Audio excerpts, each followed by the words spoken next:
यशस्वी शिंदे हे प्रकरण आता चांगलंच तापलेलं आहे। यशस्वी शिंदेची हत्या केलेल्या दाऊद शेख याला पोलिसांनी अटक केली आहे। यानंतर त्याला 7 दिवसांची पोलीस कोठडी सुनावण्यात आली आहे। दाऊद शेखच्या अटकेनंतर धक्कादायक माहिती समोर येते। यशस्वी शिंदेच्या शरीरावर 2 टॅटू आढळलेले आहेत। यामध्ये एका टॅटूवरती दाऊद शेखचं नाव आहे। सूत्रांनी दिलेल्या माहितीनुसार फेब्रुवारी महिन्यात यशस्वीनं हा टॅटू शरीरावरती गोंदवला होता।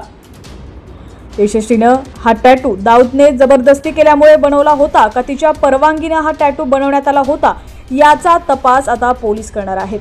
यशस्वी भेटायला येत नसल्यामुळे दाऊद चिडला होता। तसंच तिनं लग्नाला नकार दिल्यामुळे दाऊद आणखी संतापला। दाऊद यशस्वीला सोबत नेण्यासाठी तगादा लावत होता अशी माहिती क्राईम डीसीपी अमित काळे यांनी दिलेली आहे। बातमी पूर्ण पाहूया त्याआधी तुम्ही HPN मराठी न्यूज चॅनल पहिल्यांदाच पाहत असाल आणि अजूनही चॅनलला सबस्क्राइब केलं नसेल तर नक्की सबस्क्राइब करा आणि बेल आयकॉनवर क्लिक करून नोटिफिकेशन्स मिळवा जेणेकरून आमचे अपडेट्स लवकरात लवकर तुमच्यापर्यंत पोहोचतील।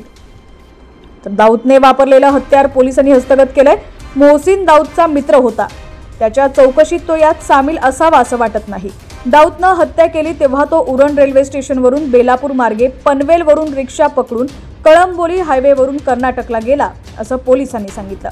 पनवेल स्टेशनवरून दाऊदनं मित्राने पाठवलेले 1000 रुपये ATM मधून काढले। मयत मुलीच्या चेहऱ्यावर त्यानं वापरलेल्या चाकूनं वार केल्याचं प्रथमदर्शनी दिसत आहे।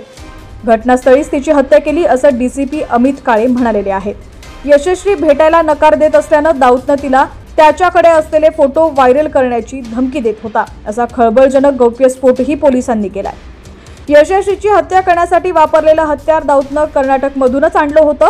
23 जुलैला दाऊद कर्नाटकवरून उरणला आला। तेव्हापासून तो तिला भेटण्यासाठी जबरदस्ती करत होता। मात्र यशस्वी भेटायला तयार नव्हती। शेवटी तिनं होकार दिला आणि वेळ ठरली। 24 तारखेला दोघंही जुईनगर रेल्वे स्टेशनवरती भेटले। त्यानंतर दुसऱ्या दिवशी उरणला भेटले। त्याच दिवशी दाऊदनं यशस्वीला मारलं। दाऊद आणि यशस्वी यांच्यात प्रेम प्रकरण होतं का नाही हे माहिती नाहीये, पण त्याच्याकडे तिचे कसले फोटो होते ज्यामुळे ती घाबरत होती असा देखील प्रश्न उपस्थित केला जातोय। स्टेटस अभी ऐसा है कि 24 तारीख को एक्विस्ट के बोलने के हिसाब से वो हाफ डे लेके उसे मिली है जूहीनगर रेलवे स्टेशन के करीब करीब, और 25 तारीख को भी उसने उसे मिलने के लिए बुलाया। लड़की उस दिन जाने के लिए राजी नहीं थी, बट इसने जो मैंने जैसे इससे पहले कहा है कि इसने धमकी दी कि मैं फोटो अपलोड कर दूंगा जो उसने फेसबुक पे अपलोड करके बाद में डिलीट किए हैं।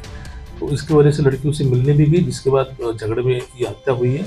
बीच में वो लड़की का भी संपर्क उसके दोस्त से भी हुआ है ऐसा दिख रहा है हमें, और जो उसने बताया कि मैं उससे मिलने जा रही हूँ जो भी है, उसके दौरान भी उसने अपने फ्रेंड को भी कुछ फ़ोन किया था जिसमें मुझे थोड़ा छोड़ा हुआ यहाँ से मैं अटकी हुई हूँ, इस तरह की कुछ बातें उनकी हुई है।